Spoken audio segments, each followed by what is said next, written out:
The history of Blackpool. We would hardly make real sense of whatever is said about a town if we didn't pry into the origin of the town, especially if the town has been either poorly rated or excessively extolled. A lot of things have been said about Blackpool, some good but in most cases bad. We are not going to be justified to echo all that rundown about Blackpool if we don't know the town's past. It is what we knew about that emboldened us to produce those videos about Blackpool as a depressing town and one of the most miserable towns. Now we want to share with you a bit of the area that usually receives less attention in the history of Blackpool. Origin of the name. It is instructive quite to start this from the original of the name. Where did the name Blackpool come from? The Spen Dyke stream running through the Fylde area of Lancashire played some role.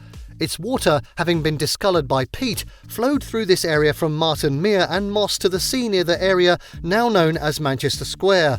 The stream then flowed alongside Blackpool Old Road and the dark waters it carried were named Le Pool. The dyke north from Marton Mere enabled the moss to gradually dry out and makes the area habitable. Thus the residents were known as people from the area with a black pool. The present name Blackpool was first mentioned in the 1602 Register of Bibsome Parish Church in the account about a child of a couple residing in the bank of the Black Pool as Christianity on September 22nd of that year. Earliest settlement. An indication that humans had lived here many millenniums ago was found in the Carlton elk. In 1970, archaeologists discovered the shape of the skeleton of an elk on a site at Carlton, very close to Blackpool Sixth Form College. Now, what is the significance of this? Well, it gives an idea of how long the place has been inhabited. Barbed arrowheads were found with this carcass, hinting that the elk was shot by man. Perhaps through carbon dating, the carcass was discovered to have been since over 11,000 years ago, the earliest evidence of human habitation in that region. Another evidence, still in the distant past, is the Rossall hoard, though more recent. That was in 1840. Some Roman coins were found at Rossall in the Fleetwood area. Some of these coins, judging from the ones found in 1926 at Hackinsall, date from around AD 80, showing that some people must have resided in the town then. Many nearby villages in Fylde are also mentioned in the Domesday Book of 1086. After the Middle Ages. The history of Blackpool can be more accurately documented after the Middle Ages according to the available records. Apart from the first mention in the most famous 1602 book, we have a couple of other authentic and reliable records. One of them is the account of civil wars. In 1643, King Charles I and Parliament were in one of their clashes. Oliver Cromwell, a politician cum soldier, led the Parliamentarian army as a senior commander. Royalists and an army were raised in the district as troops to fight on the side of the king under the command of Sir Thomas Tildesley of Myerscough Lodge. His sons, the Rigbys of Leighton Hall, was his second in command. A Spanish vessel came ashore at Rossall Beach, which 4 miles north of Blackpool, which further increased the hostility as both armies wanted the prize. Cromwell's army, however, had to go around the market town of Garstang and over wire to meet supporters. Lord Derby was amongst friends and was able to march up to Leighton Hawes and even alongside the Fylde coast without any interference. That was how the prize was secured for the Royalists.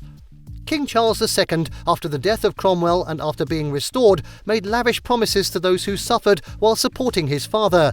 After failing to fulfil those promises, Edward Tildesley of Mains Hall built a small hall at the south of the then seaside, which is now known as a seaside residence. He was having his eye on Leighton Hawes, which was by then dying out. This residence was later known as Fox Hall. After using it as a private residence for years, it eventually became a farmhouse. As Blackpool started developing, the building ended up becoming licensed premises known today as Foxhall Hotel. Blackpool in the 1800s. As the main landowners of Blackpool were not quick to develop the resort, Henry Banks rose to the occasion in the early 1800s. His effort earned him the title the Father of Blackpool. He built the first holiday resort by purchasing the Lane Ends estate in 1819. His son-in-law built the first assembly rooms in 1837, most of which are still standing on the Victoria and Bank Hay. William Henry Cocker was another historical figure. He is perhaps the most influential man of that century. John Cocker, his father, had already built a purpose-built place of entertainment, the first in the town, called the Victoria Promenade.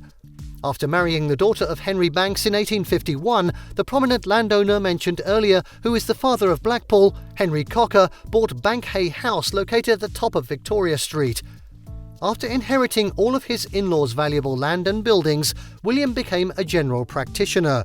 He once lived in one bungalow on Bond Street before moving to his own bungalow called Bloomfield in 1888 on Spen Gap Lane. That explains why that road was renamed Bloomfield Road in 1928 to recognise the presence of the house of a great contributor to the growth of the town. However, he did not end it there. He eventually moved to Whitegate Drive.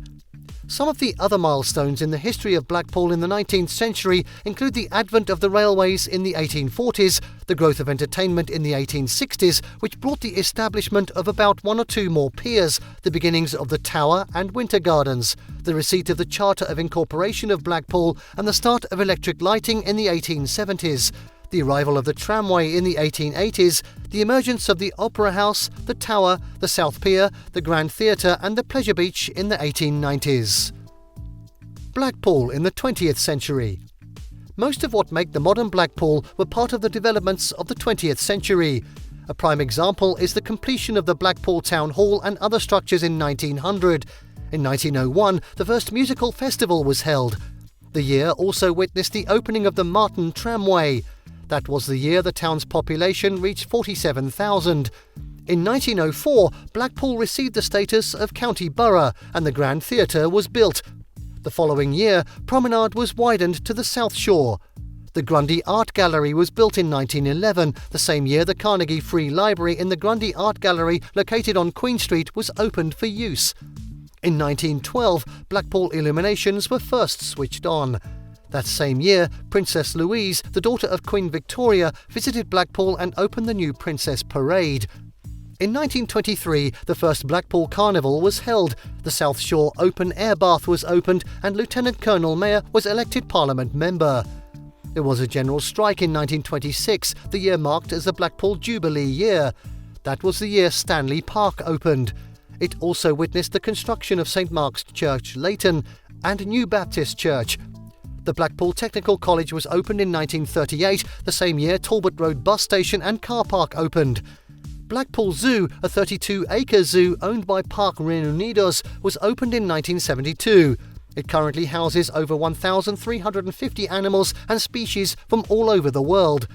In 1980, the Hounds Hill Centre, an indoor shopping centre located in the centre of town just opposite Blackpool Tower, was opened.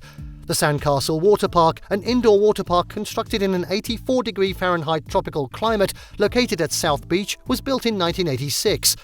In 1990, the Blackpool Sea Life Centre was opened. It was a tourist centre that seeks to protect many endangered aquatic animals and species, numbering over 2,500. They include honeycomb whiptail rays, cownose rays, blue-spotted stingrays and zebra sharks. Blackpool today. While many of the inventions and buildings are still in operation, the town is now a shadow of its past. It has suffered a lot of setbacks. Many of the attractions of the early 20th century were damaged by the two world wars and they never got back to the original standard. Others were neglected during the middle of the century and fell into complete disrepair. Now, what do you think about Blackpool's history? While we mentioned only the most important parts of that history, kindly tell us your opinion about it. Thank you for watching this video. Please don't forget to subscribe, comment and turn on the notification bell.